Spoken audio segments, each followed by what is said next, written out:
ഈ ബാത്റൂമിൽ ഷവർ ഏരിയയിൽ ലെങ്ത് ടൈപ്പ് ഗ്രേറ്റിങ്സ് ആണ് വരുന്നത്. ഈ ബാത്റൂമിൽ ഡ്രൈ ഏരിയയും വെറ്റ് ഏരിയയും തിരിച്ചിട്ടുണ്ടെങ്കിലും ഇവിടെ ഗ്ലാസ് പാർട്ടീഷൻ വരാത്തതുകൊണ്ട് തന്നെ ഡ്രൈ ഏരിയയിൽ ഫ്ലോർ ട്രാപ്പ് വയ്ക്കുന്നില്ല. ഈ ബാത്റൂമിന് നമുക്ക് ഡോർ വരുന്നത് സ്ലൈഡിങ് ഡോറാണ്. ഇവിടെ എടുത്തിട്ടുള്ള വാഷ് ബേസിൻ്റെ വേസ്റ്റിൻ്റെ ഹൈറ്റ് വരുന്നത് ഫിനിഷിംഗ് ഫ്ലോറിൽ നിന്ന് 62 സെൻറ്റിമീറ്റർ ആണ്.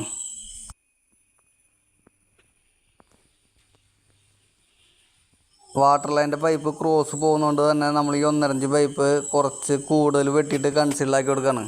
അതുകൊണ്ട് തന്നെ 1.5 ഇഞ്ച് ബെൻഡ് ഭിത്തിയുടെ ഉള്ളിലേക്ക് കുറച്ച് ഇറങ്ങിയിട്ടാണ് നിൽക്കുന്നത്. അതുകൊണ്ടാണ് നമ്മൾ ഈ പൈപ്പിൻ്റെ പീസ് ഇതിൽ ഒട്ടിച്ചിട്ടുള്ളത്. ഈ വാഷ് ബേസിൻ്റെ വേസ്റ്റ് പൈപ്പും അതുപോലെ വെറ്റ് ഏരിയയിലത്തെ വേസ്റ്റ് പൈപ്പും കൂടി കണക്ട് ചെയ്തിട്ടാണ് നമ്മൾ പുറത്തേക്ക് വിട്ടിട്ടുള്ളത്. നമ്മൾ സാധാരണ വേസ്റ്റ് പിറ്റിന് മുൻപ് പി ട്രാപ്പ് വെച്ചിട്ട് മാൻ ഹോൾ ഇടാറുണ്ട്. അതിലേക്കാണ് നമ്മൾ ഈ പൈപ്പുകൾ കണക്ട് ചെയ്യുക. അങ്ങനെ ചെയ്യുന്നതുകൊണ്ട് തന്നെ നമുക്ക് കുഴിയിൽ നിന്നുള്ള സ്മെല്ല്